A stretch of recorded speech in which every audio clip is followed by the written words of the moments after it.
O ex-presidente Luiz Inácio Lula da Silva foi solto no último dia 8 de novembro, deixando a carceragem da Polícia Federal em Curitiba após 580 dias preso. No dia anterior, o Supremo Tribunal Federal havia decidido por 6 votos a 5 que uma pessoa só pode ser presa após esgotados todos os recursos. Em outubro do ano passado, o UOL conversou com Lula quando ainda estava preso na Polícia Federal. Agora, 3 meses depois, retornamos para entrevistá-lo sobre as perspectivas da política e do Brasil em 2020. Para isso, estamos eu, Leonardo Sakamoto, colunista do UOL, Marco Sérgio, editor-chefe do UOL Notícias, e Marco Brito, editor do UOL Notícias. Tudo bem, presidente? Tudo bem. Bem, muito obrigado por ter recebido a gente aqui. A gente sabe que a agenda está super corrida, né? E eu quero agradecer em nome dos espectadores, leitores do UOL e também da equipe do UOL. O prazer é meu, Sakamoto. E, como sempre, eu queria avisar para vocês que não tem pergunta proibida. Tudo bem. Vamos, não vou fazer que nem o Moro no Roda Viva, vai ser um pouco mais aberto. Vocês podem perguntar o que vocês quiserem. Aquilo que eu não souber responder, eu passo para, como é que fala? Peço ajuda às universidades e quem sabe alguém me ajuda a responder, ou vocês mesmos. Mas vamos jogar. Lula, já que o senhor falou em Moro, ficou contente aí com a chegada do Thiago Nunes, mesmo vindo do time do ministro, do Corinthians? Olha, eu sinceramente acho que o Corinthians não está vivendo o seu melhor momento e eu não vejo grande chance do Corinthians em 2020. Está sem dinheiro, não consegue renovar. Eu sou daqueles que acreditam que técnico ajuda, mas não ganha jogo, sabe? Portanto, os jogadores é que vão ter que fazer um esforço muito grande. Nós estamos vendo a queda do Cruzeiro para a Série B, o que é uma coisa desastrosa para o Brasil. Você tem um time da envergadura do Cruzeiro, várias vezes campeão da Copa Brasil e campeão brasileiro, bicampeão brasileiro, cair. O Corinthians já caiu. Eu acho que o Corinthians vai ter que se esforçar muito, o Andrés vai ter que trabalhar muito, o técnico vai ter que ser muito criativo para que o Corinthians possa fazer um bom campeonato paulista e depois ter um bom campeonato brasileiro. Mas eu já tive mais expectativa com relação ao Corinthians em outros anos. Eu estou um pouco pessimista. Presidente, nós comentávamos antes da entrevista que o Corinthians tem feito algumas manifestações de cunho político também. O senhor tem acompanhado isso? Tem alguma avaliação? Sabe, em alguns momentos, um símbolo na camisa, um engajamento em algumas causas? Veja, o Corinthians tem uma marca que vem desde o tempo do Adilson Monteiro Alves, quando ele era presidente do Corinthians, ou melhor, diretor de esportes do Corinthians, e tinha o Sorte Casagrande e Vladimir, que marcaram uma participação muito forte do Corinthians no processo democrático. E de lá para cá, o Corinthians tem, e graças a Deus outros times também estão fazendo isso. O presidente do Bahia tem dado demonstrações extraordinárias de manifestações políticas. Eu vejo no basquete americano e no futebol americano as pessoas fazerem manifestações contra o racismo. É uma coisa boa, eu acho que é uma coisa que vai ajudando a politizar a sociedade brasileira. E se um time que tem a popularidade do Corinthians, do Flamengo e outros times fazem essa manifestação benéfica para a democracia, eu acho que é uma coisa muito importante. Então, na época em que o PT foi criado, alguns jogadores de futebol, como o senhor mesmo citou, né, o Casagrande, entre outros, apoiavam publicamente o PT, apoiavam a redemocratização, apoiavam movimentos progressistas da sociedade. E hoje nós temos muitos boleiros que se destacam por apoiar o presidente Jair Bolsonaro, né, por apoiar determinadas posições conservadoras, né? O que mudou? Eu acho que não mudou nada. Eu acho que sempre foi assim.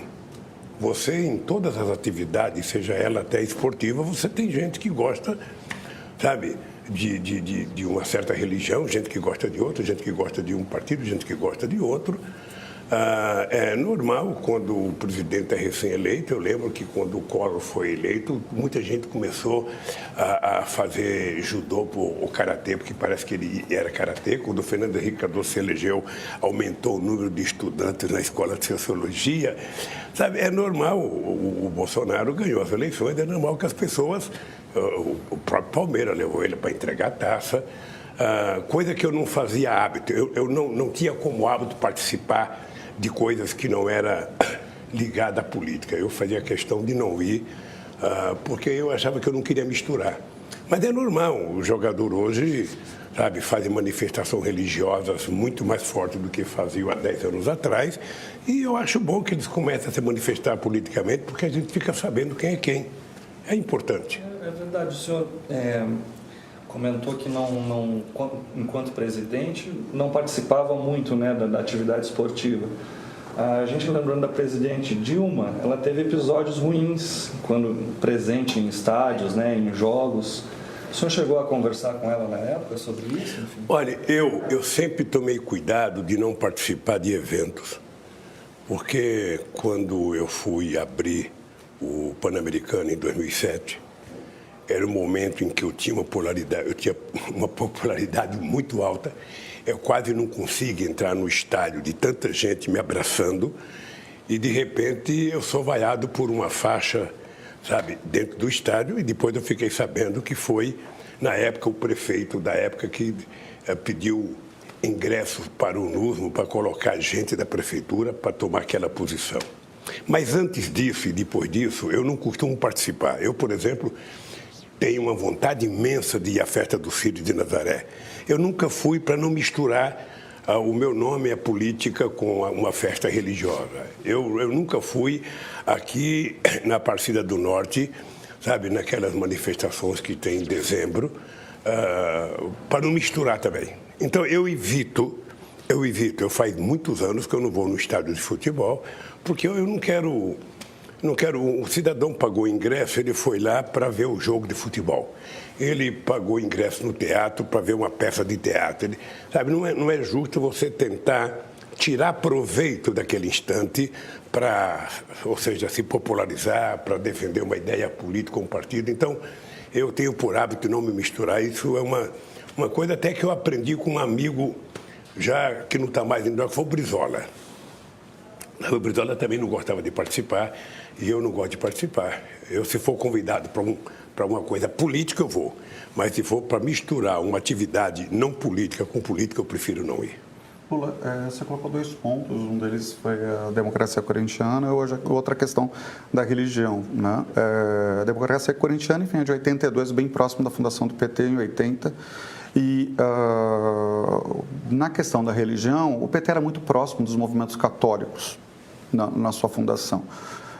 Houve uma grande mudança no Brasil nesses 40 anos. Hoje, por exemplo, a gente tem um crescimento do eleitorado evangélico e também tem cada vez mais o emprego informal, ele dá as cartas.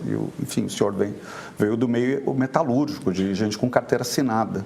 Essa mudança desse aspecto dificultou a ação do PT em meio a essa massa de trabalhadores formais, essa massa, enfim, predominantemente católica e que cada vez mais se aproxima de uma massa evangélica. O PT consegue conversar com essa nova massa? Veja, eu acho que são 2 coisas distintas, né? A questão da igreja, por exemplo, quando o PT foi criado, você estava no auge da teologia da libertação. Ou seja, não que a cúpula da igreja tivesse qualquer afinidade com o PT, porque nunca se manifestou e nunca teve, sabe? Nem Dom Paulo Evaristo Arnes, que era o símbolo maior da igreja naquela época aqui no Brasil, se manifestava favoravelmente ao PT. Ele se manifestava favorável aos direitos humanos, à democracia. Você deve estar bem lembrado disso. Aonde é que o PT crescia? Onde tinha, sabe, padre, onde tinha trabalho de comunidade de base, aí era habitual o PT crescer nesses lugares. E também crescia em setores que tinha evangélicos progressistas. O PT sempre teve uma participação no povo evangélico, mas naquele tempo os progressistas eram bem minoritários, como são agora.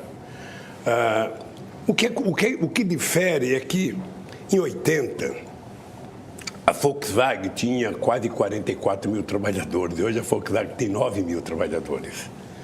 Tá? Só para mostrar o exemplo de que os trabalhadores originários, sabe, de onde o PT foi formado, eles estão diminutos. Ou seja, você tem trabalhadores em outras atividades da economia, você tem trabalhadores fazendo entrega de comida, trabalhadores trabalhando do Uber, trabalhando em serviços de microempreendedor, às vezes está muito difusa a organização da classe trabalhadora e é inclusive difícil para o movimento sindical se situar. Ou seja, antes você ia na porta de uma fábrica, você fazia uma assembleia com 10 mil pessoas. Hoje você não tem mais daquelas 10 mil pessoas, às vezes você tem 500 pessoas, 400. Aonde foram as outras? Aonde estão trabalhando? Essa gente está por aí. Está fazendo bico, está trabalhando por conta, está trabalhando no comércio, está trabalhando... fazendo qualquer atividade, menos aquela dentro de uma fábrica. Então, está mais difícil organizar, está mais difícil conversar com os trabalhadores como a gente conversava. E o movimento sindical está repensando isso, inclusive, tentar conversar com essa gente de outra forma. O discurso não é mais o mesmo. As aspirações não são mais as mesmas. Ou seja, você veja que você tem pessoas trabalhando no Uber, sabe? E as pessoas são tratadas como se fosse microempreendedor. Quando, na verdade, as pessoas vão descobrir, sabe, daqui a um tempo, que essas pessoas precisam ter direitos para poder ter garantia na prestação de serviço. O cidadão, se bater o carro, se machucar, se ele vai ter seguro acidente, se ele vai ter previdência, se a empresa vai pagar alguma coisa para ele, ou se ele vai deixar de trabalhar e ficar sem ter onde receber absolutamente nada. Nós já vivemos isso na década de 60, na década de 50. Quantas milhares de mulheres trabalhavam em casa, costurando? E nós brigamos muito para que elas fossem contratadas, que tivessem carteira assinada, que tivessem direitos. Agora nós estamos outra vez vendo os trabalhadores trabalharem sem direitos. Essa gente está difusa, essa gente não tem mais a proteção que tinha no nosso tempo e nós precisamos então saber como tratar de ajudar a organizar essas pessoas. Você sabe, Marcos, que no mundo de 2008 para cá, nós tivemos 165 países que fizeram reformas trabalhistas. E todas para piorar, todas para tirar direitos. Ou seja, tudo aquilo que foi conquista, sabe, depois da Revolução de 17 ou depois da Segunda Guerra Mundial, os trabalhadores estão perdendo, com raríssimas exceções em alguns países já muito consolidados, como a Alemanha, por exemplo, que mantém o estado de bem-estar social, mas você percebe que mesmo na Europa aumentou uma concentração absurda a renda dos mais ricos e a massa salarial caiu e a perda de direitos também começou a acontecer. Hoje, nos Estados Unidos, você percebe que você tem estado em que é quase que proibido sindicalizar. É uma luta maluca para que você consiga sindicalizar um trabalhador e os governadores são, junto com os patrões, que estabelecem as regras, se pode ou não pode se filiar. Então está difícil, não está uma coisa tão simples. O movimento sindical brasileiro enfrenta dificuldade. O PT, e eu tenho dito, sabe, que o PT precisa voltar para a periferia, para o PT aprender a conviver com esse movimento. O que é? O que é, sabe, a igreja, os pentecostais hoje no Brasil? O que eles representam? Já são 30% ou 35% da população religiosa. No começo do século passado era praticamente zero. Ou seja, e essa pentecostal da prosperidade, eles têm uma linguagem fácil para conversar com o povo, porque sabe, você tem de um lado o autor de todos os problemas, que é o diabo, e você tem a solução toda, que é Deus. E se não tiver solução, o cara é culpado porque não tem fé. Sabe, eu assisti muito na cadeia, muito culto, assisti muita gente falando, muita gente rezando, e eu acho que eles estão entrando na periferia porque o povo, quando está desempregado, o povo, quando está necessitado, a fé dele aumenta. Eu sou do tempo que a minha mãe colocava um copinho de água em cima da televisão para ver a Ave Maria das 6 horas. E ela acreditava, ela bebia aquela água. Essa fé do povo brasileiro é muito grande e nós temos que respeitar. E ao invés de sermos contra, nós temos que saber como é que a gente lida com esse novo modo de pensar do povo brasileiro, inclusive de pensar a religião. Deixa eu encaixar até uma coisa que a gente ia perguntar um pouco mais para frente, mas aproveitando que o senhor tocou nessa questão do evangelismo, eu já tinha visto, inclusive, declarações do senhor que acompanhava na TV aberta, na prisão, muitos dos cultos evangélicos, né, novelas, né? O que dá para... O que o PT, o que o senhor aprenderam exatamente com essa experiência dos pastores evangélicos na TV? Há alguma lição que ficou nisso? E se o senhor acha que o PT durante muito tempo deixou de lado, não pensou, não projetou, não dialogou com o grupo evangélico? Veja, eu não vou dizer pelo PT, eu vou dizer por mim o que eu aprendi. Primeiro, o PT tem muita gente evangélica. Você sabe que a Marina Silva foi evangélica, embora ela tenha começado a sua formação dentro de um convento católico, ela virou evangélica e passou, desde o tempo do meu governo, a ser uma pessoa ligada à igreja evangélica. A Benedita da Silva é um símbolo, sabe, de uma figura petista evangélica há muito tempo. O Nelson Pinheiro, que foi senador do PT pela Bahia, era evangélico e uma figura muito atuante na igreja. O PT tem muita gente evangélica, muita gente na periferia que é do PT evangélico. Qual é a novidade agora? É que eu acho que o papel do Estado é ser laico, não é ter uma posição religiosa, ou ser evangélico, ou ser católico, ou ser outra coisa qualquer. Ou seja,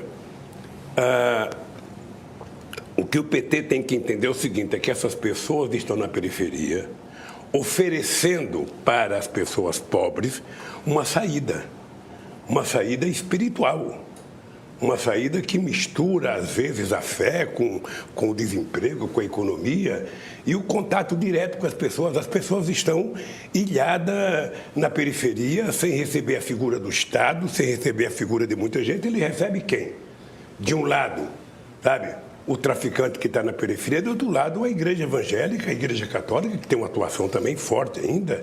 Eu não assistia apenas de evangélico, assistia a evangélica, assistia a católico, ou seja, porque na cadeia você tem pouca coisa para fazer, ou seja, então era um jeito de você viver assistindo culto, sabe? E o que eu acho, por mais que eu concorde ou não concorde com uma seita qualquer, com uma religião qualquer, eu acho que todas as religiões, elas terminam sendo, sabe, melhor do que outra coisa. Então, eu defendo a religião, sabe, africana aqui no Brasil. Acho que nós temos que respeitar todas as religiões. Eu protesto de forma veemente contra esses ataques a centros de umbanda, a terreiros, sabe, espalhados pelo Brasil afora. Isso é inaceitável do ponto de vista da liberdade religiosa. Eu lembro que eu fui uma vez num debate no Rio de Janeiro com uma série de pastores, com a Benedita, e eu dizia para um pastor que era contra terreiro no Rio de Janeiro, eu dizia, olha, você está parecendo Herodes, ou seja, você é intolerante. Se dependesse de Herodes, teriam matado todas as crianças recém-nascidas na época que nasceu Jesus Cristo. Ou seja, é preciso que a gente tenha tolerância com aqueles que pensam diferente da gente. Vocês criticavam a Igreja Católica, que não tinha tolerância com vocês no começo do século XX. Agora vocês não têm tolerância com a religião afro-brasileira, ou seja, então é importante que vocês aprendam a respeitar a liberdade religiosa. Cada um professa a fé que quer e a religião que quer, e nós temos apenas que respeitar. É isso que eu acho que é o papel, sabe, do PT, é o meu papel enquanto ser humano, é tratar com muito respeito a religião. Presidente, o PT, quando surgiu, tinha o lema Terra, Trabalho e Liberdade. O senhor agora falou muito dessa questão de uma observação, uma participação, de novo, em relação ao brasileiro mais necessitado, né? Que a gente, falando de religião, está sendo, em parte, atendido por isso. Esse lema pode ser refundado agora que o PT chega a 40 anos? Quer dizer, tem outras coisas que o PT mereceria dar atenção, como deu a esses temas na Fundação? Olha, eu acho que esse tema continua em vigor. O lema Terra, Trabalho e Liberdade, ele é atualíssimo em qualquer país da América Latina. Ou seja, nós precisamos de terra no campo, nós precisamos de terra na cidade, nós precisamos de liberdade, sabe, em todo o território nacional, em todas as casas, em todos os sindicatos, em todos os estados, todas as cidades, e trabalho, que é o que mais estamos precisando nesse instante. Trabalho. Porque é através do trabalho, através do salário recebido pelo trabalho, quando o salário é justo, é que o trabalhador consegue estabelecer uma certa dignidade no tratamento com a família. Então, o tema continua atualíssimo, sabe, em qualquer país da América Latina. Aliás, eu acho que em vários países do mundo, porque o que está acontecendo é que em quase todos os países do mundo houve um retrocesso no chamado estado de bem-estar social que foi estabelecido, sobretudo depois da Segunda Guerra Mundial. Presidente, eu queria fazer uma pergunta que é muito mais relativa hoje à representatividade do PT, principalmente nos setores jovens. Eu sei que sim, existem núcleos do PT que são voltados para esse público, né, para essa faixa etária. Mas, enfim, quando o senhor foi candidato a governador em 82, eu acredito que o senhor tinha 48 anos, eu acredito isso? Era um 32. candidato... 32, exatamente. 32, era 48, acho que foi candidato a presidente em 89. Hoje, eu acredito que seja um pouco difícil identificar quais são as lideranças jovens do PT. E eu queria, se possível, se o senhor pudesse falar quais seriam elas hoje. Quem a gente pode hoje identificar no PT que são lideranças jovens e que podem caminhar com o partido para o futuro, né? O senhor falou da Benedita, falou do Walter Pinheiro, enfim, de figuras que já estão no partido há algum tempo e a gente já conhece, né? A Benedita, enfim, ela está do PT desde a fundação. Então, quem seriam essas novas figuras do PT? Qual seria essa renovação do PT, né? Olha, primeiro tem muita gente nova no PT. Eu acho que se você for analisar a organização da juventude no PT, você tem muita gente. Eu poderia pegar um jovem que é uma figura pública muito conhecida, que é o Lindenberg, tem 40 anos de idade, ou seja, você não consegue fazer uma pessoa de 20 anos virar uma liderança. Uma liderança leva um tempo, é como um jogador de bola. Você, para fazer o Vinícius virar um craque no Real Madrid, ele tem que ir antes para lá, ele tem que ficar no time B, ele vai ter que treinar muito, jogar. Depois de um tempo, ele vai virar titular, vai fazer como o Casemiro está fazendo, né? Vai virar o bom. Mas leva um tempo, ou seja, a juventude, o PT tem um núcleo de juventude, o PT tem Secretaria de Juventude, nós temos o companheiro Sorriso do Rio de Janeiro, que é um negro, sabe, que representa o movimento negro dentro do PT, e que ele é um menino que é a liderança da juventude brasileira. Nós temos muita gente participando dos movimentos sociais no Brasil. Para você transformar, o PT é um partido que ele tem cotas, então o PT tem que ter dirigentes da juventude, tem que ter dirigente mulher, tem que ter dirigente negro, ou seja, isso é estatutário no PT. Então as pessoas existem e essas pessoas vão crescendo e alçando notabilidade com o tempo. Você não consegue pegar um cidadão de 18 anos e falar vai ter uma liderança política. Só quem está tentando fazer isso é o presidente da Ambev, que manda jovem para Harvard para ver se forma liderança. Não é assim que você forma liderança. A liderança é outra coisa. Você pode formar um engenheiro, você pode formar um cara com alto grau de conhecimento específico sobre um tema, você pode formar um grande jornalista, um grande economista. Agora, um dirigente não é assim. Um dirigente você não pega ele num banco de universidade. Um dirigente, você pega ele, sabe, é pela capacidade intuitiva que ele tenha, pela capacidade de formulação que ele tenha, pela capacidade de contato que ele tenha com as pessoas. E o PT está formando as pessoas. Sabe, o PT nós vamos agora, eu até queria te convidar, dia 7, 8 e 9, nós vamos ter o Festival da Juventude Petista no Rio de Janeiro, em que vocês poderem ver a quantidade de jovens que vão falar, que vão discursar, que vão debater temas o mais diferente possível. Mas pensando no Congresso, né? Pensando na bancada do PT, por exemplo, em outros partidos a gente vê nomes, o senhor até citou a questão da preparação, né, que tem a ver com o João Paulo Lemann. Tem nomes como a Tabata Amaral. Na direita também nós vemos muitos nomes jovens, com esse perfil jovem, inclusive de atuação em rede social. O PT já está bem representado também, com nomes assim, pensando no Congresso, pensando em bancada, voz ativa. O PT agora tem uma decisão em que tem que ter um percentual de candidatos jovens, homens e mulheres, tá? que é preciso você burilar e você eleger essas pessoas. Aí é preciso que essas pessoas, no caso do PT, as pessoas têm que participar de organização de movimento social. Tá? Não é a Ambev que vai eleger alguém do PT. Não é o Lema que vai eleger, ou seja, é o cidadão que tem que saber que para ele ser eleito ele tem que construir núcleo de jovens, ele tem que ir para a periferia, ele tem que ir para a universidade, ele tem que ir para a porta da escola, ele tem que ir para o local de trabalho, tentar arregimentar essa juventude para participar de política.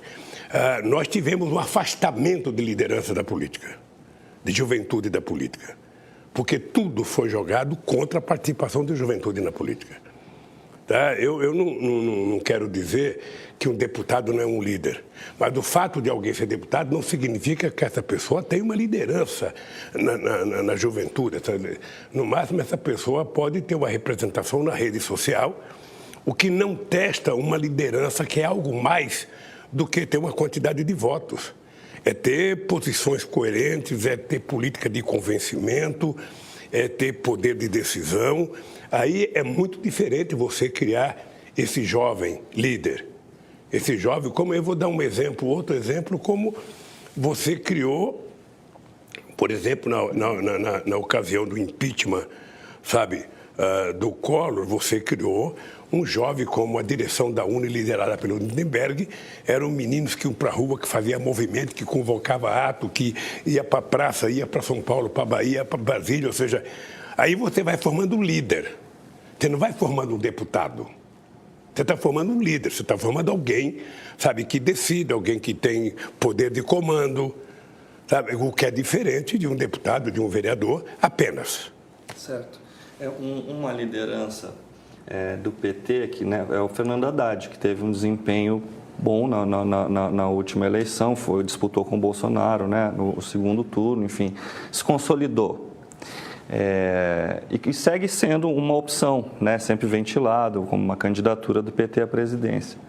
Mas o atual presidente, Jair Bolsonaro, insiste em atacar o senhor, em vez de o provável adversário dele, a princípio. Por que o senhor acha que ele centra o fogo na figura do Lula? Você poderia perguntar para eles. Você poderia perguntar por que o Moro, por que a Força-Tarefa da Lava Jato mentiram nos processos contra mim e continuam mentindo. Você poderia perguntar por que eu fui enquadrado na ficha limpa para deixar de ser candidato a presidente da República. Tá? O problema sério é que essa gente não compreende que eu tenho uma relação com o povo, não é eleitoral, eu tenho uma relação histórica com o povo. Não tem nada que aconteceu nesse país de 1980 para cá que eu não tenha participado. Seja na fundação do PT, seja na fundação da CUT, seja no Sem Terra, seja na fundação de outros movimentos populares, seja nas eleições para presidente, para governador, para prefeito, ou seja, eu participei de todas até agora. É uma relação de 40 anos de militância política, viajando todo o território nacional, conversando, sabe, trabalhando com os índios, trabalhando com os negros, trabalhando com as mulheres, trabalhando com religiosos, trabalhando com portadores de hanseníase, ou seja, trabalhando com aquele setor que se organizava para lutar. Então, é uma luta muito longa e essa gente deve ficar assustada, porque se vocês analisarem bem a imprensa, vocês vão perceber, ou seja, tem político que recebe uma denúncia na capa de uma revista, a primeira coisa que ele faz é desaparecer. Eu tenho mais de 100 capas de revista contra mim. Quando eu era presidente, depois que eu deixei a presidência, eu tenho quantas milhares de primeira página de jornais contra mim.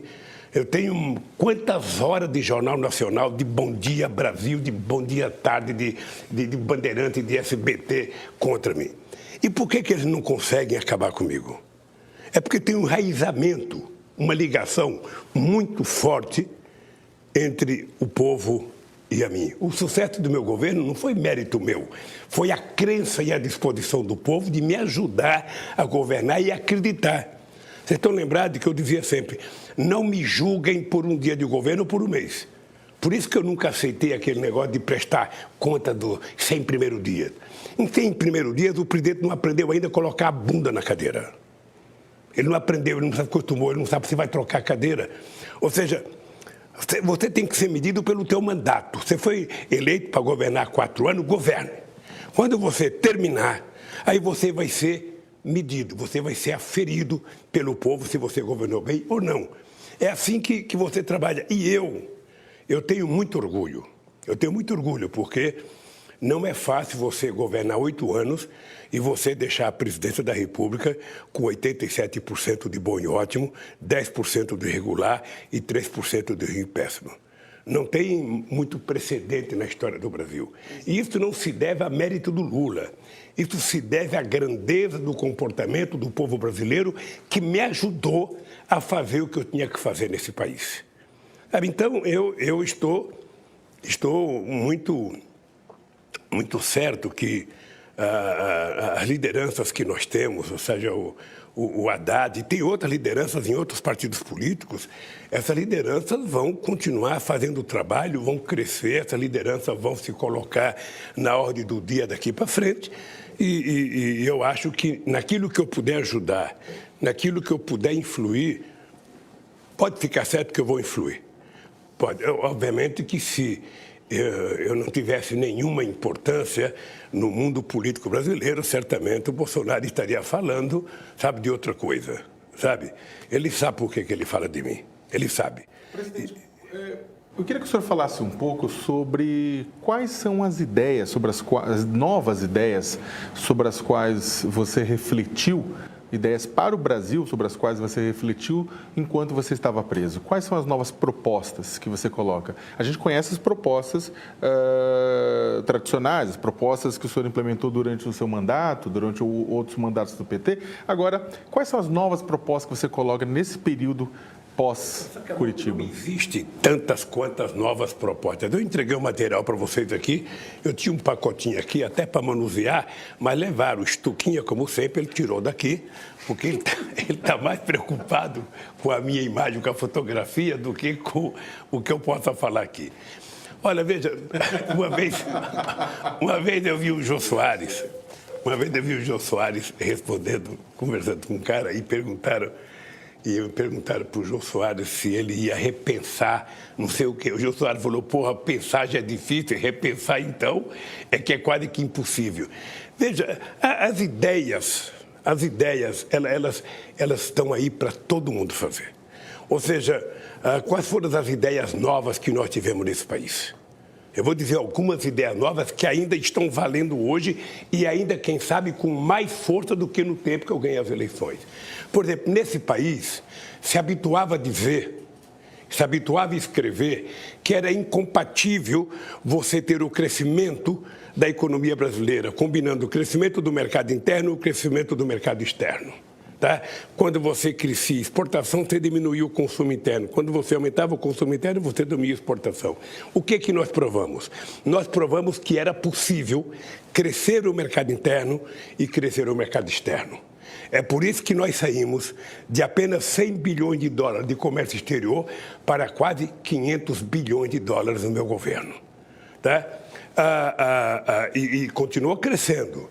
Agora começou a cair. É por isso que nós provamos também que era possível aumentar o salário mínimo sem aumentar a inflação. Não sei, você deve estar lembrado, você devia ser muito jovem, mas aqui no Brasil tinha uma discussão maluca, que era o seguinte: bem, primeiro você não pode distribuir sem crescer. Primeiro tem que crescer para distribuir. O que eu queria provar e provamos? Que era possível crescer e distribuir concomitantemente. Ou seja... Desculpe a interrupção, mas o senhor tinha falado um pouco sobre novas propostas e distribuiu essa cartilha para a gente. Eu vou dizer... Eu queria só colocar... Eu vou dizer que novas propostas é fazer com mais perfeição o que todo mundo sabe que precisa ser feito. Sabe? Eu vou chegar nas novas propostas que estão acontecendo no Brasil agora. Eu queria apontar uma coisa que está na cartilha que por exemplo, era algo que estava no discurso original do PT e não foi implementado nos 13 anos de governo, que é justamente essa questão do imposto mais justo sobre o consumo, imposto sobre grandes fortunas, taxação de bens de luxo. Você também acompanhou, como bom jornalista que você é, você acompanhou. Você lembra que eu mandei 2 propostas de política tributária. Uma em 2004, 2005, que foi aprovada só um pedacinho, não foi aprovado o restante, e outra em 2007. A de 2007 aconteceu uma coisa fantástica. Eu construí uma proposta de política tributária onde participaram as 27 federações de empresários do Brasil, onde participaram todas as centrais sindicais, onde participaram todas as lideranças de deputados, onde participaram os 27 governadores. Quando eu levei ela, acho que em 7 de abril, para o Congresso Nacional, eu imaginei que ela ia ser aprovada por unanimidade, porque ela tinha o apoio de todos os governadores, de todos os líderes, de todos os partidos, de todos os sindicatos e de todos os empresários. E tinha o apoio de Deus, então era para ser aprovada por unanimidade. Por que ela não andou?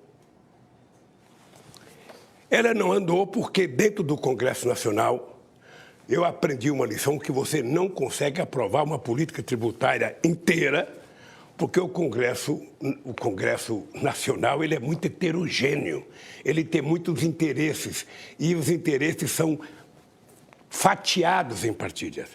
Sabe? Eu lembro que o Serra, que tinha sido favorável na reunião que eu fiz lá no Torto, ele foi contra quando o relator foi procurar ele, porque ele não gostava do relator. Ele achava que o relator não prestava, não sei da conta, que era o Sandro Mabel.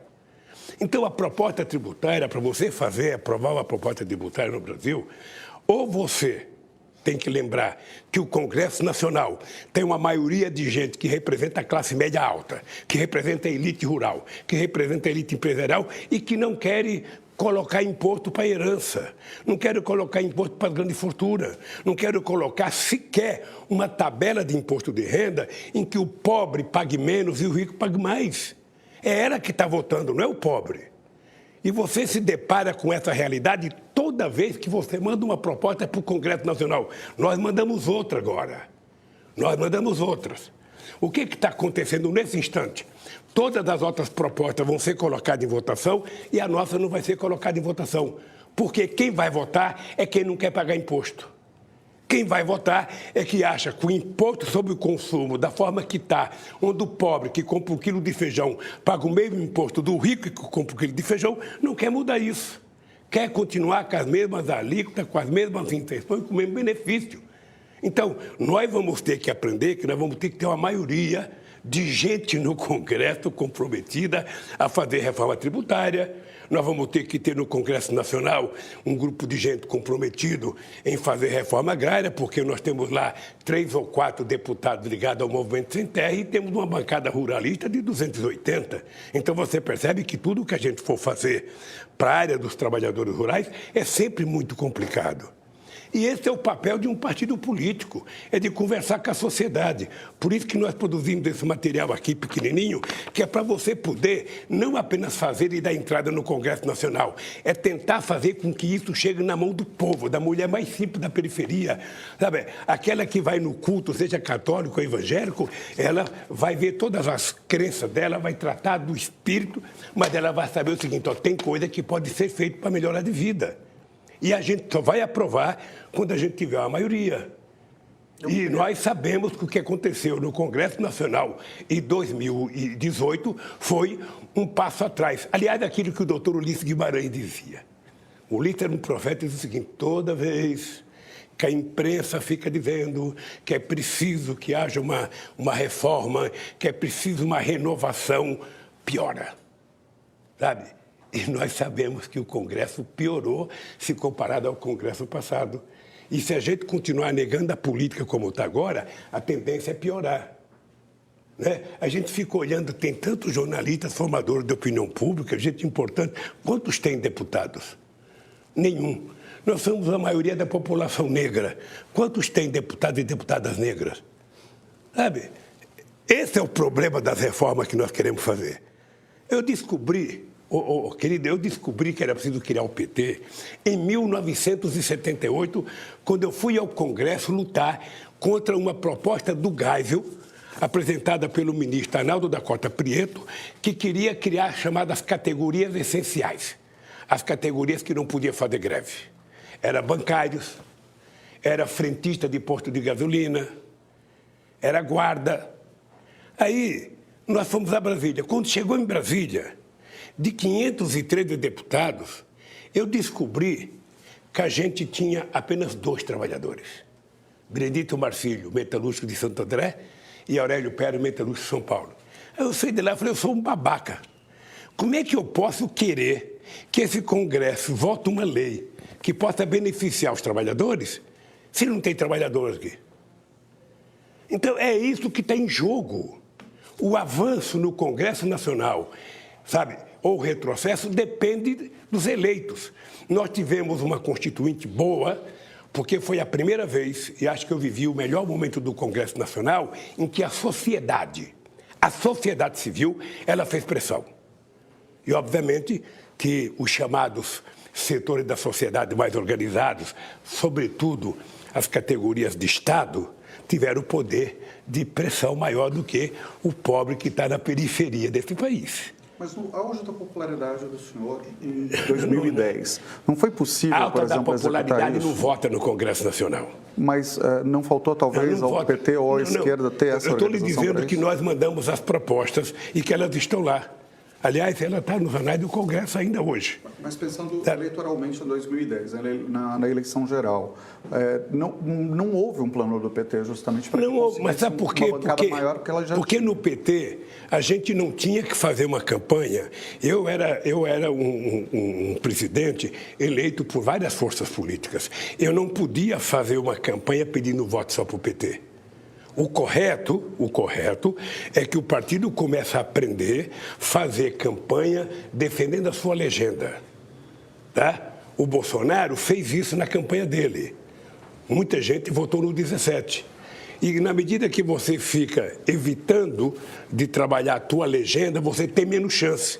O PT tem que saber que a legenda do PT é a legenda que tem maior interesse da opinião pública, é o partido mais forte. Pega todas as pesquisas e veja qual o partido de preferência popular. Você vai ter o PT com 20 e você vai ter o segundo com 2. Pode pegar qualquer pesquisa, do Ibope, do Vox Populi, da CNI, qualquer uma. Pode pegar, você vai perceber isso. Então, o PT precisa aprender a trabalhar mais coletivamente a sua legenda, para que o PT possa ter mais votos, o PCdoB ter mais votos, outros partidos terem mais votos. Na hora que a gente fica trabalhando nominalmente o candidato, você pode eleger bem um candidato, mas você enfraquece os votos da legenda. Então, é por isso que a gente não consegue aprovar. Mas eu estava te falando de avanços que nós tivemos, de avanços muito, muito importantes. Eu te falei da exportação, falei da geração de emprego. Eu criei uma lei, primeiro emprego, não sei se você está lembrado. O Jacques Wagner era ministro do Trabalho, a relatora no Senado foi a Rosiane Sarney, ela foi aprovada.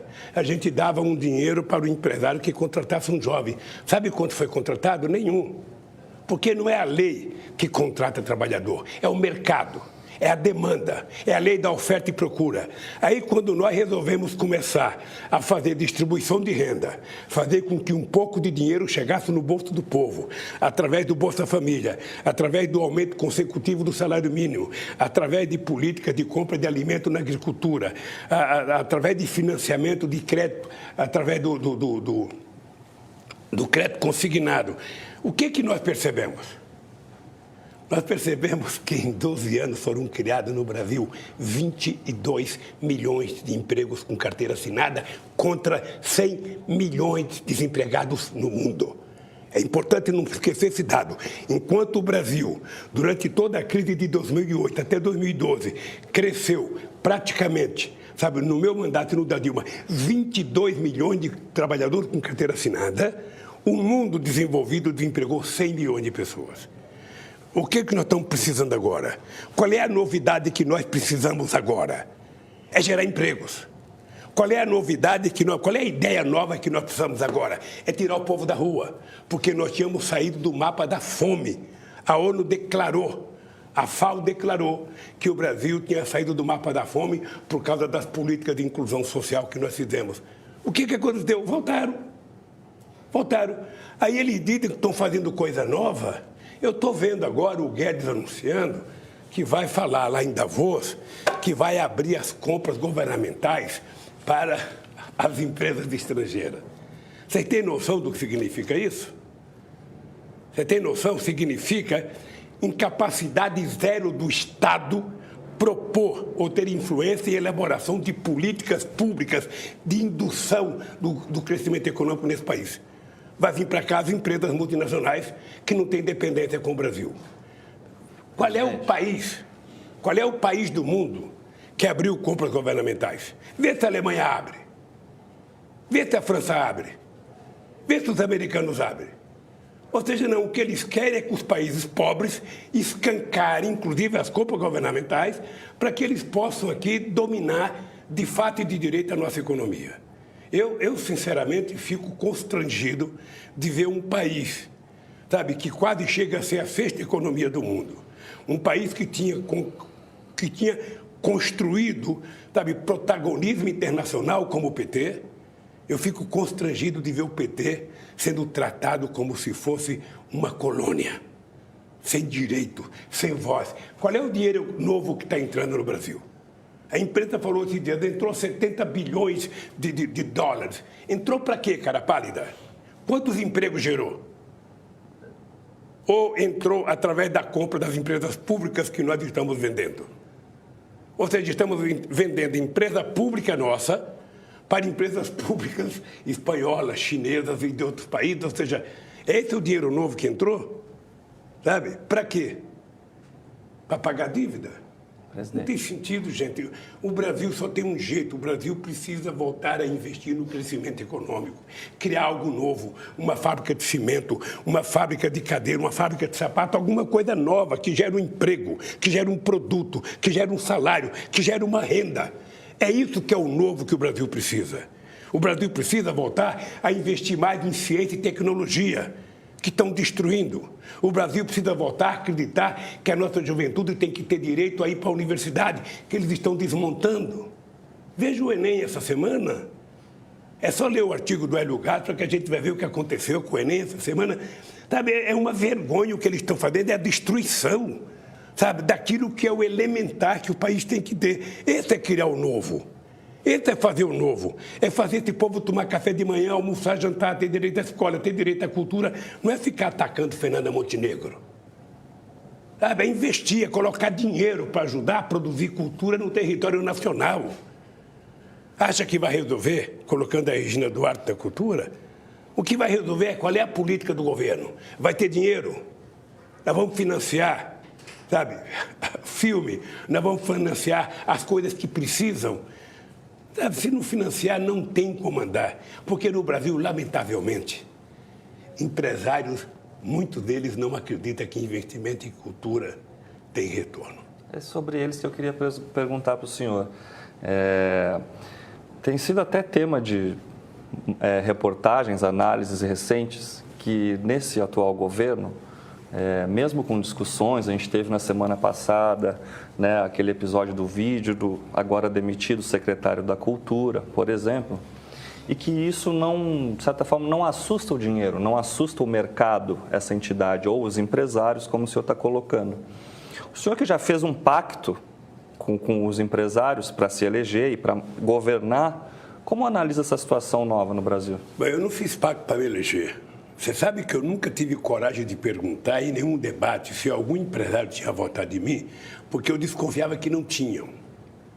Acontece que quando eu fui eleito presidente da República, eu tinha consciência... Seu vice pelo menos votou. Ei? Seu vice pelo menos votou. Não, esse não era um empresário, esse era um cidadão brasileiro com C maiúsculo, porque era um homem de qualidade acima da média.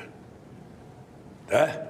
Esse eu não tratava ele como empresário, eu tratava como um cidadão, sabe, brasileiro acima da média. José Alencar, só para a gente pontuar no caráter, aqui, né?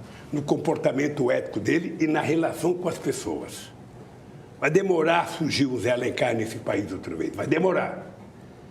É aquilo que eu digo sempre, caráter e dignidade a gente não compra. A gente não pega em Harvard, a gente não pega na Sorbonne, na USP. Não, aquilo é criação. Um homem que saiu de casa com 14 anos de idade, que dormiu em corredor de pensão, para virar o empresário que virou, sabe? E virar o vice decente que virou. Pois bem, então, eu estou convencido que o Brasil, nós temos que fazer as coisas acontecer para todo mundo. É por isso que eu nunca me importei se empresário votou em mim, não. Eu acho que não votaram. Eu não vou votar porque é questão de pele. É que o senhor falava que os bancos nunca lucraram tanto na história, né? Eu falo ainda hoje. Falo ainda hoje. Eu tenho consciência que eu fui eleito para governar para todas as pessoas. Daí eu dizia sempre, eu vou governar para todos. Para o banqueiro e para o bancário. Para o fazendeiro e para o trabalhador rural. O que as pessoas têm que saber é que eu vou governar como um coração de mãe. Aquele que tiver mais necessidade é que vai comer o segundo bife, é que vai tomar o segundo copo de leite. É por isso que nós adotamos a política de aumentar o salário mínimo de acordo com o crescimento do PIB e de acordo com a inflação. É por isso que na crise de 2008, este país, governado pelo PT, foi o único país em que os 20% mais pobres tiveram um crescimento maior do que os 20% mais ricos. Tá? Essa é uma coisa importante. Por isso que esse país, durante a crise, bancarizou 70 milhões de pessoas. Porque hoje eu vejo a propaganda, a Bolsa está 120 pontos, a Bolsa está 130 pontos, numa euforia. Quantos empregos gerou? Quantos empregos gerou? Ah, mas o governo, no tempo do Lula, o governo cresceu por causa do boom das commodities. As pessoas que fazem a conta simplista assim, porque isso é o simplismo. As pessoas que querem defender o Fernando Henrique Cardoso e não têm coragem de falar que era tucano. Então, mas o Lula cresceu porque tinha commodities. Pois bem, então me expliquem. Por que de 1950 a 1980 a economia brasileira cresceu em média 7% ao ano? Por que em 1970, no começo da década, a economia cresceu 14% ao ano? Por que não foi distribuído renda? O senhor votaria Sabe por quê? Sabe por quê? Apostou? É porque no meu governo não foi o milagre de commodities, foi o milagre de uma coisa chamada inclusão social. Coloque dinheiro no bolso do povo pobre, que ele vai virar um consumidor. Quando ele virar um consumidor, ele vai fomentar a demanda. Quando ele fomentar a demanda, o empresário vai investir, o povo vai comprar mais e vai fazer com que a roda gigante da economia fique girando e todo mundo participando. Esse foi o milagre. Esse foi o milagre de colocar pobre na universidade, de colocar gente para viajar. Nós saímos de 43 milhões de pessoas que viajavam em aviões para 113 milhões. Eu vou repetir o número. De 43 ou 46 para 113 milhões de pessoas andando de avião. Aí, alguns poucos ignorantes gritavam, por que os aeroportos estão virando uma rodoviária? Tem muito pobre no aeroporto. Tem gente que entra no avião, não sabe nem sentar, não sabe nem no banheiro, sabe? Então, gente, o milagre do Brasil foi esse. O pobre, que para os outros é problema, para mim, o pobre foi solução. Coloque o pobre no orçamento da economia. Dê o direito dele comprar o leite, o pão, o almoço e a janta. Dê o direito dele trabalhar. Dê o direito, como nós fizemos, de financiar o puxadinho. Você acha que algum catedrático da USP, algum cara formado em Harvard, iria ter a ideia de fazer um puxadinho? Ah, vamos liberar dinheiro na Caixa Econômica para o cara fazer um quarto a mais na casa dele, para o cara fazer uma garagem, para o cara fazer um banheiro a mais. Eu fiz reunião com gente ligada à economia que dizia assim para mim, ah, Lula, você vai querer financiar ladrilho? Pobre não usa ladrilho, isso é coisa de rico. Lajota, aqueles pisos grandes, isso é coisa pobre. Até tomada diziam que não era coisa de pobre. Porque na cabeça de uma elite brasileira, eles acham que pobre come coxo. Eles acham que pobre não gosta de coisa boa. Eles acham que pobre vai na xepa no fim da feira porque ele não gosta de comprar as melhores laranjas. Sabe? Porque pobre aperta até ovo, sabe? Para ver se tá bom. Sabe? É assim que eles tratam os pobres. E o que eu fiz foi tratar o pobre com decência. O seu Antônio Emílio de Moraes entrava no Palácio do Planalto. O seu Olavo Setúbal, o seu Roberto Setúbal entrava. O seu Lázaro Brandão entrava. Mas entrava até meus portadores de rancenias. Entrava os sem teto, entrava os índios, entrava os sem terra, entrava a LGBT. Isso é governo de todos. Isso é governar democraticamente para todos. Da mesma forma que eu tinha coragem de me reunir com os dirigentes sindicais, eu me reunia com os dirigentes empresariais. Veja, vou contar um dado. O O governo agora está indo a Davos para vender o patrimônio público. A gente vai no Brasil, porque nós temos uma feira lá, estamos vendendo a Petrobras, da BR, o Banco do Brasil, BNDES, a Caixa Econômica, tem mais coisa para vender, Eletrobras. Eu fui em Davos, é importante lembrar, eu fui o único presidente que saí do Fórum Social Mundial em Porto Alegre, vocês estão lembrados, para fazer em Davos o mesmo discurso que eu fiz em Porto Alegre, com a mesma cara que eu encarei 30 mil pessoas em Porto Alegre, eu fui encarar a elite de Davos para falar, eu vou acabar com a fome no meu país. Eu vou acabar com a fome, porque rico não fala em fome. Rico só fala em mercado, investimento nisso, investimento naquilo, não fala nem em geração de emprego. O rico é capaz de dar um salário mínimo de gorjeta depois de tomar 10 uísques num restaurante, mas quando vai transformar esses 10 uísques num salário mínimo, ele acha que é muito. Ele acha que é muito. Presidente. Então, essa foi, meu caro Takamoto, a novidade que nós criamos no Brasil. O pobre passou a comer. Os problemas filha de negro, filha de pedreiro, filha de coveiro, passou a ser engenheiro, a ser médico, a ser diplomata, a ser advogado. E você pensa que eu não sei das brigas que havia nas universidades particulares quando entrava um pobre com uma bolsa? As pessoas achavam que ali não era espaço dela. O que é que você está fazendo aqui? Ao invés de abraçar, ao invés de fazer carinho, ao invés de ficar satisfeito, não. Cadê o nosso espírito de cristianismo?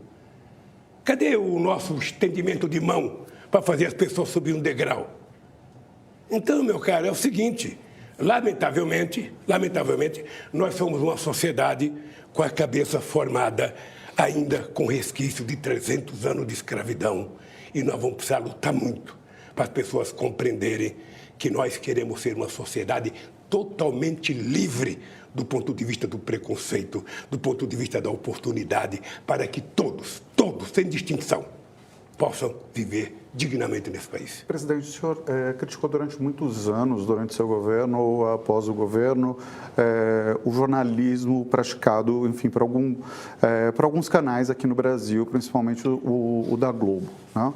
Hoje a gente vê um ataque muito sério e forte do presidente Bolsonaro contra o jornalismo e contra os jornalistas, né? Hoje mesmo ele disse que só voltaria da entrevista se caso fossem tirados os processos da FENAGE contra ele, que a gente sabe muito bem que não é bem um processo, né? Mas eu gostaria que o senhor analisasse isso, enfim, de que forma que o senhor vê esse ataque do Bolsonaro à imprensa e de que forma que o senhor via como é que a imprensa tratava o governo do senhor e qual a diferença nesses dois casos?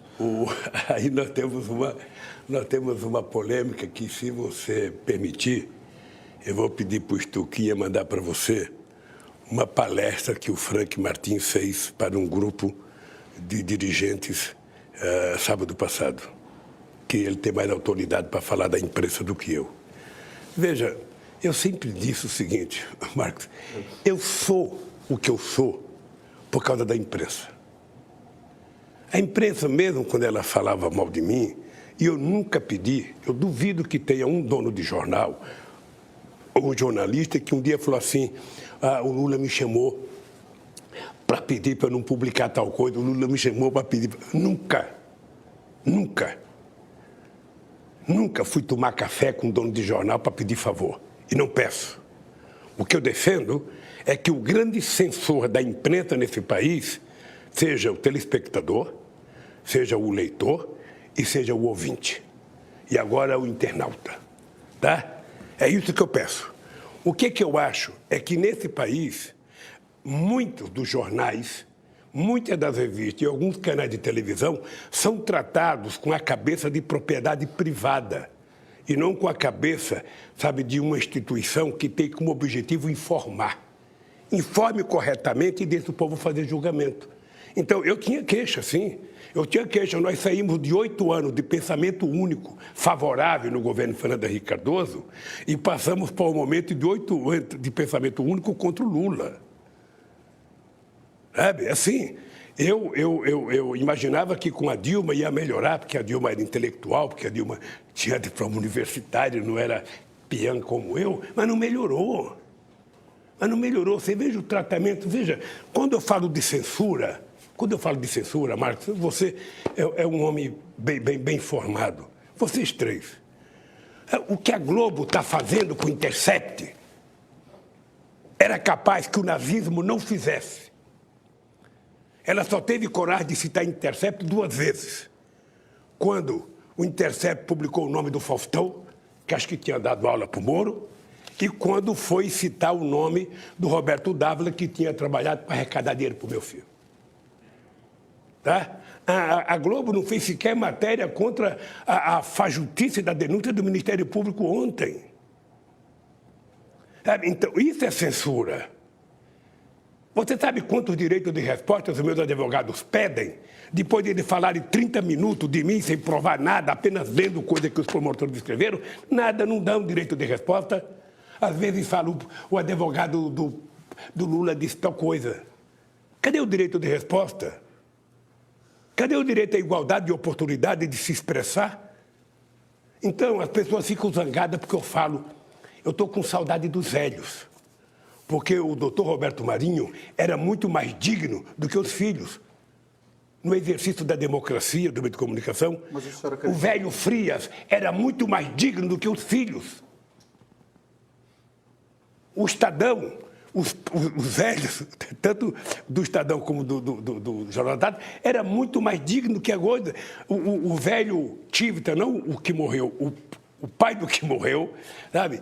A revista Veja era muito mais digna. Então as coisas pioraram porque o mercado passou a determinar. Essas empresas estão quase todas elas subordinadas ao sistema financeiro. Mas a postura do Bolsonaro, então, é justificável? Então, veja, deixa eu lhe falar. Eu acho que tem crítica que ele faz que é correto. Dê a ele o mesmo direito que dá aos outros de a gente falar. Abra para ele falar. Sabe? O que ele descobriu é uma coisa importante. Na greve do jornalista de 1979, não sei se você estava na atividade. Não. Naquele tempo, os donos de jornais descobriram que não precisava tanto de jornalista, que poderia fazer jornalismo, sabe, sem precisar de jornalista. Agora, o Bolsonaro está provando que é possível, sabe, fazer notícia sem precisar dos jornais, sem precisar da televisão. Ele faz por ele mesmo. Aliás, o Trump já fez escola, né? Eu ainda que respeito, que marco toda semana uma entrevista com as pessoas, que as pessoas perguntam. Eu não acho que é correto um presidente da República se comunicar pelo seu Twitter. Um presidente da República ele tem que ter obrigação de prestar contas à democracia atendendo à imprensa. Não aquele cafezinho formal em que tem um general como porta-voz, sabe, que é tudo quase militarizado, mais do que no tempo dos militares. Ou seja, marca uma entrevista livre com a imprensa e deixa a imprensa perguntar. Sabe, deixa a imprensa perguntar, não tem problema nenhum. O que eu acho é que nós precisamos, esse é o conceito de democracia da imprensa, é que eu acho que a imprensa tem que dar a informação correta. Se o Lula errou, dê a informação correta. Se o Lula caiu, diga que ele caiu. Mas se ele não caiu, não diga que ele caiu, não inventa uma mentira. Isso que é errado. Então, quando a imprensa mente, ela não está desrespeitando o atingido, ela está desrespeitando o eleitor, o telespectador, o ouvinte, que merece respeito. Então, o comportamento da Globo hoje, quando eu falo, o comportamento da Globo, eu sou legal porque o Lula fala mal de mim e o Bolsonaro fala mal de mim. Outras pessoas, você vai no estádio para ver quantas pessoas gritam o tempo inteiro, abaixa a Rede Globo que o povo não é bobo. Não é só o Bolsonaro, o Lula ou outro político, não. É que eles não agem como jornalismo. Eles agem com interesse político. Você veja o Jornal da Globo. Por exemplo, eles falam tanto do sucesso da economia. Qual o sucesso da economia? O mercado, obviamente, que está adorando. Eu estou vendendo tudo, eu estou tirando o Estado de tudo, eu acabei com a legislação trabalhista, eu fiz a reforma da Previdência, eu quero acabar com o BNDES, eu quero acabar com a Caixa Econômica, eu quero acabar com tudo que significa oportunidade de participação do povo. E quero colocar o mercado para dirigir. Eu quero que alguém me diga em que lugar do mundo o mercado se preocupou com o emprego, o mercado se preocupou com o pobre, o mercado não está preocupado com isso. O mercado está preocupado em ganhar. É isso que criou a crise da quebra do Lehman Brothers, que já consumiu 25 trilhões de dólares. quando esse dinheiro daria para ter desenvolvido a América Latina, a África e muitos outros países. Presidente. É isso que tem em jogo. A gente está, nosso tempo aqui, o pessoal está cutucando nos bastidores dizendo que o nosso tempo está acabando. Eu tenho todo o tempo do mundo.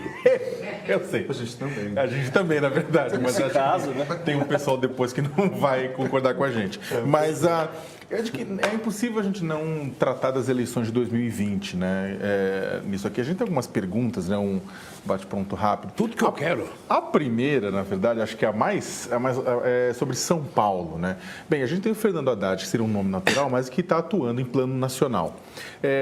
O PT tem vários quadros, tem muitos quadros na cidade de São Paulo, mas mesmo assim discute-se também, né? O senhor mesmo na última entrevista falou, o nome circulou, o nome da ex-prefeita Marta Suplicy, que poderia coligar com o PT, mas também tem resistência de pessoas que estão na base do PT, apesar, é claro, dela ter uma popularidade alta na periferia, né?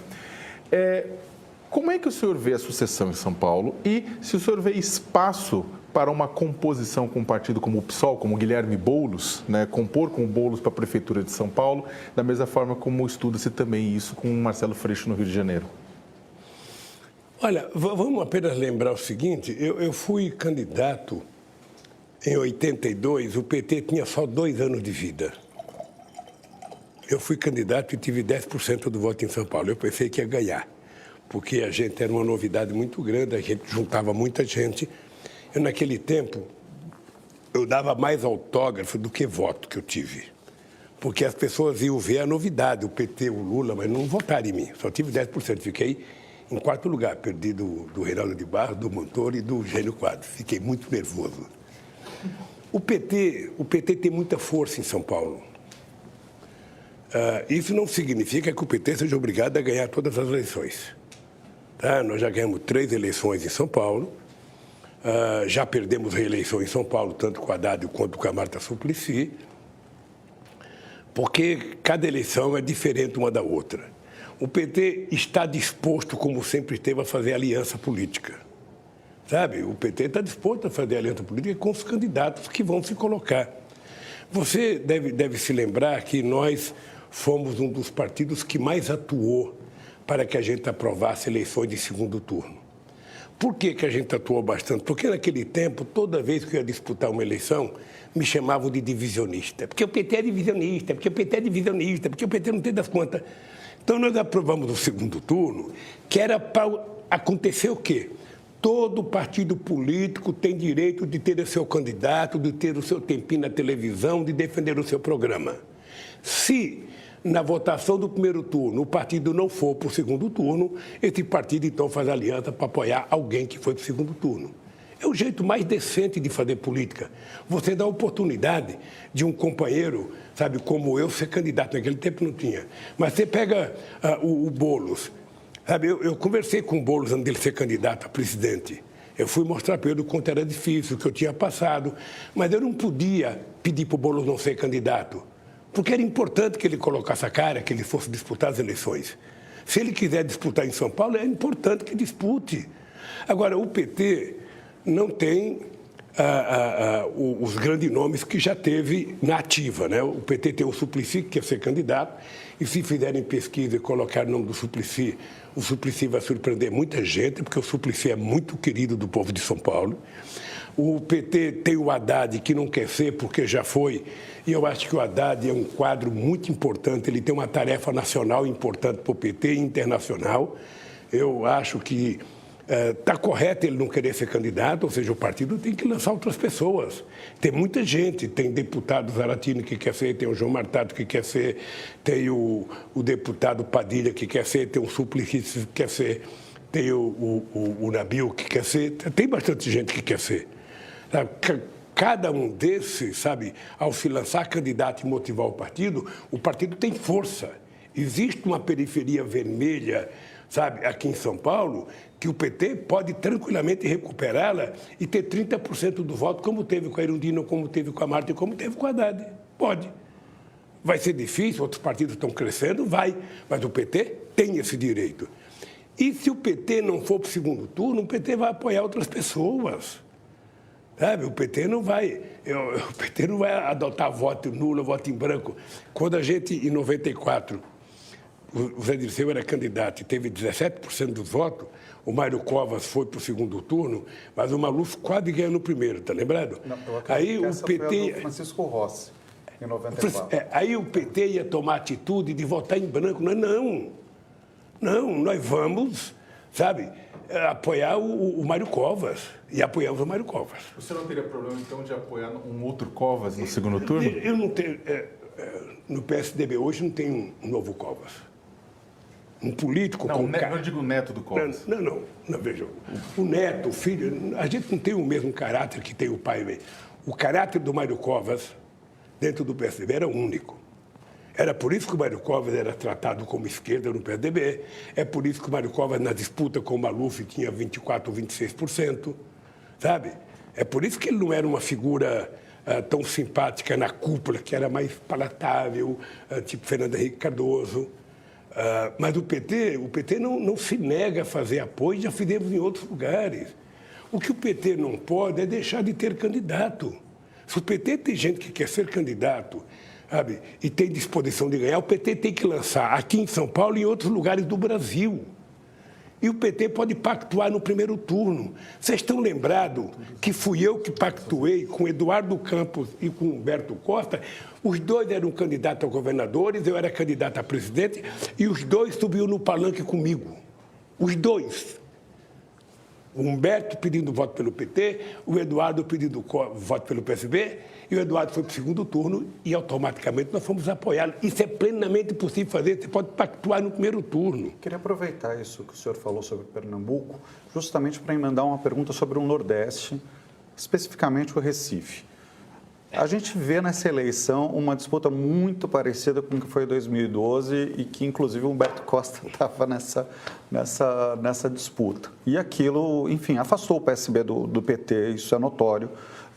Veio depois de 2014, o Eduardo Campos, ele compondo por outras partes. Eu queria saber como o PT vai se posicionar nessa disputa, se de fato ele vai apoiar o PSB, se ele vem com a Marília Reis. E queria também trazer para essa discussão o papel do PSB e também de outros partidos no Nordeste, já que, enfim, a gente acabou de ter um caso com o Ricardo Coutinho, que foi algo que, claro, deve ter manchado a imagem dele dentro da Paraíba, um governador muito popular que esteve sempre do lado do senhor. Ou não. Então, queria saber exatamente como vai ser essa relação do PT com o Nordeste, principalmente, e emendaria também Fortaleza, que é um governo do Roberto Cláudio, que sempre esteve junto com o Camilo, né? Enfim, o Cid Gomes, por exemplo, foi eleito na chapa do Camilo. Então, como é que o PT vai se comportar, principalmente nesses três eixos, Fortaleza, João Pessoa e Recife? Só pegando o caso do Ricardo Coutinho, que você falou que manchou. Pode ter manchado, enfim. Porque, veja, eu quando resolvi, isso eu faço questão de dizer, quando eu resolvi enfrentar a mentira contada sobre mim, no caso da Lava Jato, sabe, eu já disse várias vezes, eu poderia não ter ido para a Polícia Federal, eu poderia ter saído do Brasil. Eu não saí, sabe por quê? Porque eu queria enfrentar a mentira. Eu queria provar que o Moro é mentiroso, e está sendo provado cada vez que ele abre a boca. Eu queria provar que a Força Tarefa estava se montando uma quadrilha, e aí os fundos que o Dallagnol tentou criar é prova disso. A participação dos americanos é prova disso. A festa dos promotores americanos com relação à minha prisão é prova disso. Mas o tempo vai se encarregando. Sabe, essas coisas, eu não tenho pressa. Eu tenho 74 anos, mas vou viver muito tempo ainda. Então eu queria provar que era mentira. O companheiro Ricardo Coutinho pode sair mais forte. Se for mentira o que estão fazendo contra ele, ele pode sair mais forte. Eu não perdi um ponto porque eu fui preso. Lá de dentro, sabe, eu falei o que eu tinha que falar e continuo falando. O Moro, ele não foi juiz, ele foi um mentiroso no meu caso. A Lava Jato, o Ministério Público da Força Tarefa, não estava cumprindo o papel grande que tem o Ministério Público. Montou-se uma pequena quadrilha para mentir, e mentiram. E tudo isso eu vou provar. Então, no Nordeste, veja as eleições do Nordeste. O PT já apoiou o governador Eduardo Campos 2 vezes. O PT apoiou o atual governador 2 vezes. O PT já apoiou o prefeito deles 2 vezes. Agora vai ter uma eleição. Nós temos a Marília Reis, que é uma figura pública importante no Estado, é deputado federal. Tem o João Campos, que é o filho de Eduardo Campos, que também quer ser candidato. O PT não pode abrir mão de ter uma candidatura própria em Recife. Sabe, quando chegar em 2022, o PSB vai pedir outra vez para o PT não ter candidato a governador, depois de 8 anos, depois de 4 mandatos. Será que o PT não pode ter oportunidade de ter candidatura própria? Então, veja, o PT vai ter candidatura própria. A Marília, eu acho que deve ser candidata do PT. Ora, se ela não for para o segundo turno, ela apoia o João Campos, ou apoia outro candidato que fizer aliança com o PT. Isso vale para Fortaleza, isso vale para Fortaleza, vale para João Pessoa, vale para Natal, vale para Salvador. Sabe, o que você não pode é trancar o partido e não deixar... Em Salvador, o partido, acho que tem 6 pessoas querendo ser candidato, inclusive o nosso querido Juca, sabe, que foi meu ministro da Cultura. Só estou falando de Salvador, engatando uma questão nisso. Salvador é a capital negra do Brasil, uma capital de maioria negra, né? Mas nunca elegeu um prefeito negro ou uma prefeita negra. O senhor acha que esse é o momento? Eu acho. Eu acho que todo momento é momento de eleger um negro, porque eles têm maioria na cidade. Como eu acho que todo momento é todo momento de eleger uma mulher, porque elas são maioria. Sabe? Então é só ter consciência. Sabe? Na hora que a mulher descobrir que ela pode votar numa mulher, sabe? Não porque é mulher, mas porque é inteligente, é competente, porque tem compromisso político, que ela concorda, nós vamos eleger mulher. Veja engraçado o PT. O PT, nos 4 principais cargos da sua direção, são 4 mulheres. Qual é o partido que tem isso? 4. 4 mulheres nos cargos mais importantes do PT. Essa é uma novidade política do país. Então, o PT, para responder a tua pergunta, o PT não tem medo de fazer aliança. O PT não tem preocupação de apoiar outro candidato. O que o PT quer é ter o direito de ter os seus candidatos. Sabe? Aonde for necessário, o PT tem que ter candidato. Mas se o PT quiser apoiar outros candidatos, o PT vai apoiar como sempre apoiou. O que nós temos que ter em conta é que o PT é uma legenda, sabe, forte no Brasil. O PT não é um partidinho qualquer. O partido é um partido grande. O PT trabalha em aliança desde 1989 e nós vamos continuar trabalhando, respeitando os partidos que nos apoiam, praticando com eles solidariedade. Nós temos a obrigação de apoiar candidatos de alguns partidos aliados, aonde eles tiverem candidatos em melhores condições do que os nossos. Esse não é o nosso problema. O nosso problema é que nós não poderemos truncar, sabe, a nossa militância quer ter candidato na Bahia, por exemplo. Sabe, tem 2 candidatas negras, sabe, que querem ser candidato. Tem vários outros candidatos. Essa gente, a gente vai proibir de disputar ou vai deixar? Eu estou favorável a deixar disputar, faz as prévias internas, discute, a gente escolhe o melhor e vai para a campanha. Sabe, o PT sempre foi e sempre será favorável à aliança política. Acho que o tempo esgotou, mas o Marco tinha uma última pergunta, né? Era uma pergunta, assim, fugindo um pouco desse tema, mas já que a gente tem um último tempinho para falar com o senhor, a gente falou um pouco de democracia, de jornalismo, de liberdade de expressão, dos limites disso. O nosso presidente atual, muitas vezes, tem posições duras e questionadas, mas mesmo assim ele tem uma popularidade muito grande. O que o senhor acha que se deve isso? Olha, todo presidente, todo governador e todo prefeito, no primeiro ano, ele tem que queimar todas as gorduras que ele puder queimar, as gorduras políticas, para fazer o que ele quiser fazer. Porque as grandes cobranças irão começar a acontecer a partir do segundo ano. Tá? Se ele piorar no segundo ano, a cobrança será maior. E aí ele vai piorar. Mas ele pode te recuperar no terceiro ano, pode te recuperar no quarto ano. Por isso é que eu acho que o papel do Bolsonaro, a gente não tem que ficar perguntando, ele cresceu, ele caiu, ele cresceu, ele caiu. Ele tem que governar 4 anos. Ele foi eleito para cumprir o mandato de 4 anos. Sabe? E ele que governa com a maior competência possível, porque se ele for bem, ele tem o direito a ser candidato à reeleição. Não é isso? E quem está no mandato que tiver o mínimo de competência tem dificuldade de perder a eleição. O Bolsonaro tem gordura para queimar? Ainda, Veja, ele ganhou as eleições. Quando você ganha as eleições, automaticamente você gera uma expectativa. Sabe? Mesmo o cara que votou contra o Bolsonaro, um cara tem que saber o seguinte: esse cara é presidente. Eu vou ficar sentado na cadeira dizendo que ele não presta, que ele é isso, que ele é aquilo, e torcendo para ele dar tudo errado, para ele dar certo? Não. Sabe? Nós temos que torcer para que essas pessoas governem pensando na maioria do povo brasileiro. Ele tem a obrigação de governar pensando no bem, pensando no ser humano, pensando no mais pobre, pensando no país, pensando na nossa soberania, pensando nos nossos estudantes, pensando no nosso povo trabalhador. É isso que ele tem que parar de falar bobagem. Parar de ficar dando recado, sabe, para o seu clube.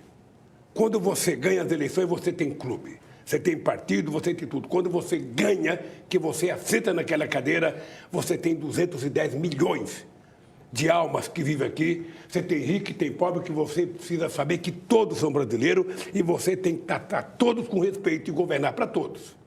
É isso que tem que fazer. Então, não pense... Tem muita gente que fala o seguinte: eu fiquei decepcionado porque o Lula saiu da cadeia e não aconteceu nada. Ora, a grande coisa que aconteceu foi ficar livre. Sabe, o que mais poderia acontecer? O que mais poderia acontecer? As pessoas acham que queriam que eu fosse fazer comício. Eu saí numa época em que você não tinha nem época de fazer comício, que é a época de Natal, a época de Papai Noel, e numa época em que o PT estava no seu congresso interno. Esse país só começa a funcionar a partir do carnaval. Esse país tem uma turma que entra de férias em dezembro e só volta depois do carnaval. Até lá, você tenta marcar um encontro com intelectuais, com algumas categorias, você telefona: o cara foi não sei para onde, o cara está de férias, o cara foi para Paris, o cara foi não sei para onde. Eu agora estou pensando em ir para Paris, porque agora eu estou pensando que eu vou receber meu prêmio em Paris. Né? Imagina, título de cidadão parisense não é pouca coisa. Eu que já sou de Garanhuns, que já sou de tantos lugares, eu vou ser de Paris também. Eu espero viajar. Agora, como o plano da saúde do senhor, nessa semana foi noticiado que o senhor estaria usando o aparelho auditivo, enfim. Mas eu sinceramente acho fantástico isso ter saído no jornal. Sabe, eu tenho 74 anos de idade. Quando eu fico sentado na frente da televisão, quem está do meu lado, que é mais novo, vai ter um conflito comigo. Porque o volume que eu escuto, que eu entendo bem, é sempre maior do que o que a pessoa usa. Ora, o que eu tive? Eu poderia continuar perguntando. Você perguntava: não estou escutando. Sabe? O quê? Eu poderia, não. Eu resolvi ir no médico, fazer todo o exame e estou com um aparelho que ninguém vê. Vocês não viram que eu estou com o aparelho. E não vão ver. A não ser que vocês entrem. Estou ouvindo melhor, não estou precisando gritar. Assisto televisão agora, sabe, com a Janjinha, sem fazer disputa, sabe, de volume com ela. Não fico disputando o controle remoto. Sabe, tão legal. E fora a audição também, tudo bem, porque o senhor tem a ideia de fazer caravanas, viajar. Eu fico ouvindo as pessoas falando mal de mim, já ouço melhor quando os caras estão cochichando. Então, eu já estou ouvindo até pensamento. Deixa eu falar uma coisa para vocês. Olha, esse ano é um ano eleitoral. Eu pretendo ajudar o PT e os aliados na campanha. Eu pretendo viajar ao Brasil. Eu quero fazer algumas viagens para discutir um tema importante, que é o tema cultural. Né? Primeiro, agradecer, sabe, os milhares de artistas que foram para a rua fazer show em solidariedade ao Lula. Depois, eu quero fazer algumas reuniões com o mundo científico brasileiro. Eu quero convidar muitos cientistas para conversar um pouco, sabe, sobre ciência e tecnologia no Brasil, porque essa é uma questão de soberania. Se você não é detentor de conhecimento científico e tecnológico, você vai ficando para trás. Você vai começar a importar, sabe, coisas vagabundas, ou seja... Então, o Brasil precisa acreditar. Não o Brasil O povo brasileiro tem que acreditar que quanto mais a gente investir em educação, quanto mais a gente investir em ciência e tecnologia, mais chance o Brasil tem de melhorar a vida desse povo. Não existe na história da humanidade nenhum povo que conseguiu se desenvolver sem educação. É por isso que algumas pessoas não gostam de mim, porque exatamente eu, que não tenho diploma universitário, o Zé Alencar, que não tinha diploma universitário, vamos passar para a história como os governantes que mais fizemos universidade nesse país, mais colocamos estudantes na universidade e mais fizemos escolas técnicas. Nós fizemos em 12 anos o dobro do que eles fizeram num século. Então, você não discute educação como gasto. Educação é 100% investimento. É 100% investimento. Você precisa contratar professor, você precisa investir em laboratório, você precisa mandar gente estudar lá fora. Meu Deus do céu, isso é o elementar. É isso que a gente tem que aprender com os Estados Unidos, é isso que a gente tem que aprender com a China e tem que aprender para a Europa, investir no povo,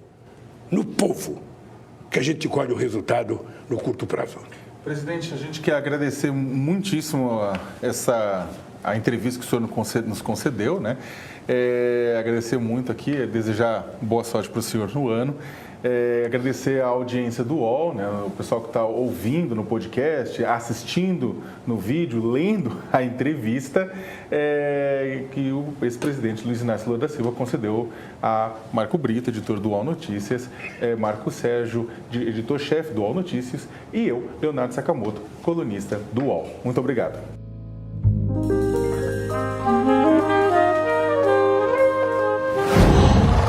UOL.